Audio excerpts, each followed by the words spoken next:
talk momentum on Saturday. It's got to be great, especially going to LSC play.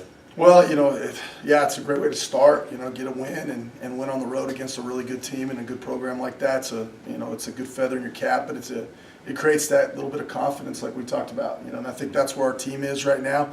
They just got to find a way to develop it, believe in it, and find it in each other. And once you can start building a little confidence and a little belief and put it all together with some good work and some hard effort, you can come out with some good things. You knew you had to play a really good game against Pueblo, and you feel like you put it together in all three phases? Well, we did. There was a couple plays in there. You get a punt blocked and an extra point blocked. You're not real happy about. But I thought our kickoff cover team rallied and did a good job. I thought Connor kicked the ball really well. I thought we tackled well. I thought we were getting 11 hats to the ball, and we talked about that all week. Was we were going to have to get 11 hats to the ball and be real physical at the point of attack. And I thought we really did that. And then offensively, I thought we handled the game plan really well. The check progression and some things that we did with Ethan and the receivers and the running backs, I thought did a really good job. And I thought we saw our offensive line kind of grow up a little bit and get used to those 5 guys really running the ball well and working together. You guys were really balancing offense this week. Yeah, we were. But the balance really more was dictated by them than anything else, by the coverage and some of the alignments that they were giving us defensively. We knew going in it was going to be, a 3-pair. Basically paired 3 plays together for Ethan and the offensive line, and so we were having to check it at the line most of the night. Talking about opening LSC play up a little bit, it's a 9-road gauntlet now. Well, now it really, the preseason's really over. You got to go to work and you got to get started on the right foot, and so this is going to be a tough test. Just traveling on the road in front of a big crowd and the whole deal, and just another road game, that experience and everything, and so just got to be ready to play. To be able to have a big win against Pueblo and then to force 3 interceptions, how is the defense feeling? How are you feeling as far as, going into LSC play? Well, I think the defense is really excited. I think the defense has played, really, you don't want to jinx them or anything, but 8 really good solid quarters for the most part. I think they put a good 2 weeks together, good game plans, and I think Coach Rocco and those guys have done a great job. But what you're really seeing is a group of guys that are hustling, flying around, that are enjoying playing too. They're laughing and smiling and enjoying working hard, and so once you get that going, it's an easy thing to keep building on. Merriweather Player of the Week, well deserved.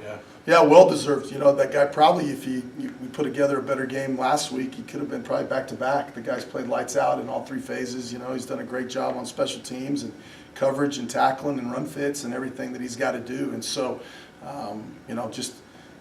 he's kind of just keeps blossoming every day into the guy we really thought he was going to be. But it's fun. Devontae really likes to play and enjoys the team. He's good to have around the locker room. He's a good teammate and a good guy, and so it's neat to see him get some success. UTPB is kind of like here at a big stadium, 22,000, Yeah. and they've been getting 13,000 a game. So that's got to be a tough road environment to kind of go. Well, they're talking, a sellout. They're looking anywhere from 14 to 18. Coming from Kit, and so we're expecting a big crowd and being on national television and the whole thing. It's going to be a neat deal on ESPN3, and so our guys are excited about it. And I think that's one thing. The last 8 years that I've been here, our team has never shied away from traveling on the road. They kind of like playing on the road, and they like playing on a big stage. And so hopefully it kind of gets them fired up and can kind of keep building on it. They've won their first 2, must be playing pretty good. They're playing really well. They're scoring some points. They're playing good defensively. And they're real sound defensively. They're not making a lot of mistakes. They're right where they need to be. Good effort plays. Their quarterback plays really good right now. And so it's one of those things, they're scholarship guys. They're a scholarship football team.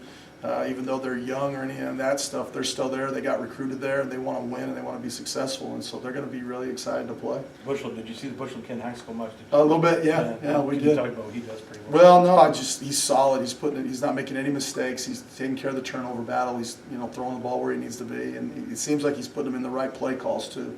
And so they're letting him manipulate the offense a little bit, and it's kind of good for us in a way, because they're throwing the ball a lot of air raid kind of fundamentals and pass protections and some things like that we'll see. So our defense is, kind of repped it a little bit during fall camp against us too.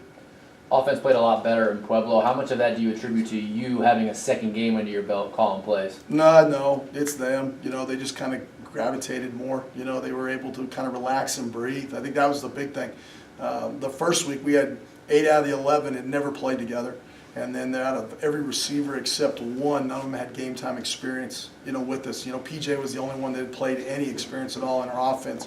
I think the big thing for those guys was just relaxing and just running fast and playing. You know, once they kind of breathed a little bit and settled down in their own shoes and their own skin, they were better players. And so even with Ethan was more comfortable with some of those guys and a lot of the checks and some things he could get them on the same page. And so it was all, I think it was just more them than anything else. I mean, it wasn't much different in the play calls. I mean, it was just those guys relaxing and enjoying what they were doing.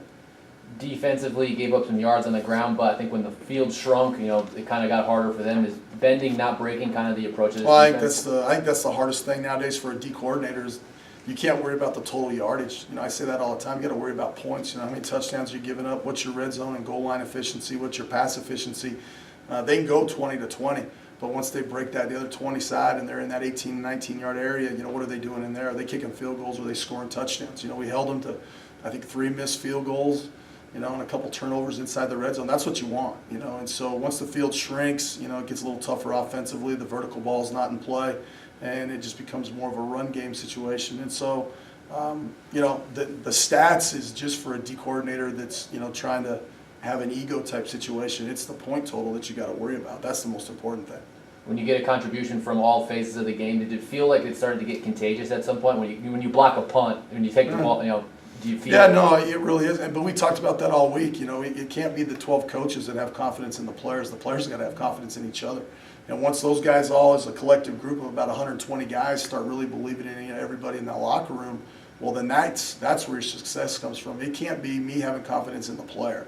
The player's got to have confidence in those other 10 guys standing next to him in the huddle. And then once they cross those white lines, that's up to them. And so once they start building that and they can start kind of seeing the picture and really believing in it, then they take that over. That's their job at that point. Defense played really well, especially on the secondary Yeah. side. Second straight game holding an opponent under 100 yards passing, especially Yeah. when they're trailing. That's huge. Oh, well, yeah, they're great man cover guys. They can play in zone. They're doing the whole thing right now. They're getting the whole package put together.